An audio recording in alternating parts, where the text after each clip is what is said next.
My bookworm. Today we are going to study class 10th science chapter light. आज हम पढ़ेंगे कि what is literal displacement. Okay, literal displacement light में क्या है। देखिए तो ये क्या है, एक इंच, ये क्या है, ये एक ग्लास स्लैब ले लिया है मैंने। और उसके ऊपर क्या है, एयर है, और उसके नीचे भी क्या है, एयर। तो वी आर नो डैट कि एयर एयर रेयर है, रेयर होता है फ्रॉम ग्लास स्लैब से। ओके, और ग्लास स्लैब्स क्या होता है, ज़्यादा डेंसर होता है। रेयर और डेंसर, रेयरर और डेंसर आपको हम बता चुके हैं पिछले वीडियो में। ठीक है, अगर नहीं समझ में आ रहा है तो पिछले वीडियो आप वॉच कर सकते हैं। ओके, तो ये क्या है, ये इंसिडेंट रे है। और इंसिडेंट रे ये ग्लास स्लैब से जब जा रही है तो ये नॉर्मल के टूवार्ड बेंड करेगी। ओके, ये नॉर्मल के क्या करेगी, ये टूवार्ड बेंड करती है, और जाना चाहिए इसको ऐसे। ठीक है, ये बिल्कुल ये सीधे जाएगी। हाँ, तो ये टूवार्ड बेंड करके यहाँ पे आती है। फिर देखिए ये डेंसर है, ग्लास स्लैब क्या है, डेंसर है। डेंसर से फिर रेयरर में जाती है। तो इसके अवे बेंड करती है, इसके ये नॉर्मल के और अवे कर जाएगी। इसको जाना चाहिए ऐसे, तो इसको रे कहाँ से जाएगी, इस तरफ जाएगी। ठीक है, और फिर देखिए ये इंसिडेंट रे है, और ये क्या है, इसको इसको क्या बोलेंगे, इमरजेंस एंगल।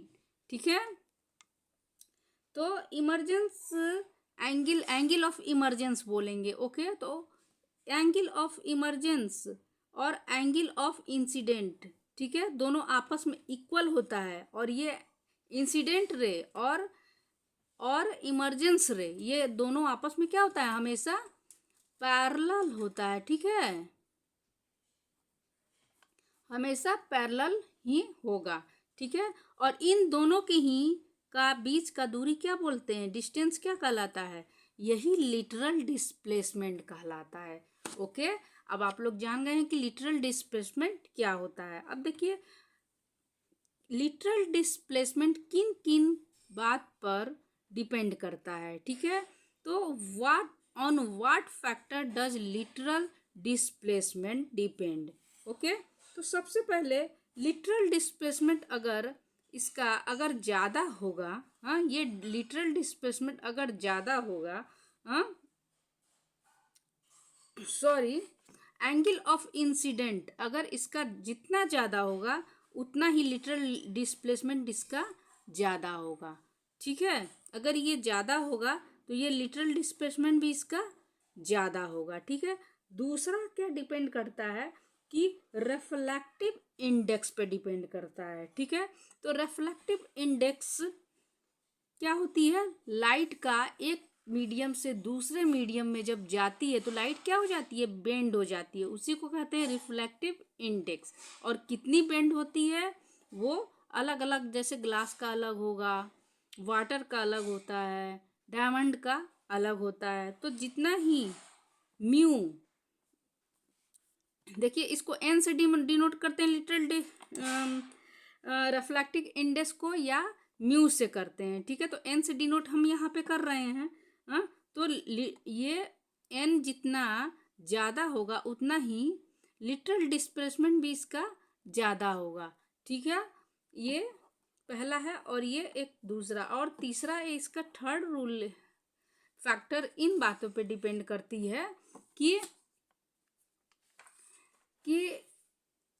इसके ग्लास स्लैब के थिकनेस पे डिपेंड करती है। ग्लास थिकनेस, इसका थिकनेस जितना ज़्यादा होगा लिटरल डिस्प्लेसमेंट उतना ही ज़्यादा होगा।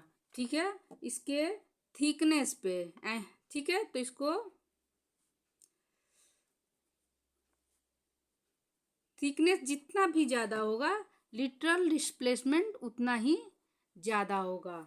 ओके, और देखिए एक बात है कि अलग अलग लाइट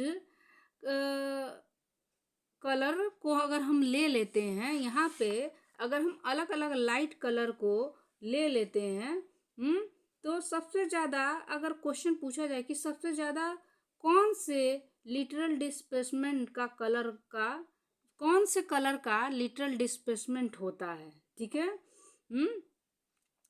तो हम बोलेंगे कि violet has minimum lateral displacement, ठीक है, maximum, sorry, violet has maximum lateral displacement. Violet colour क्या होता है, ये देखिए, अब प्रिज्म में हम अगर प्रिज्म में कलर कोई पास कराएं तो वो 7 कलर में डाइवर्ज हो जाती है, ठीक है।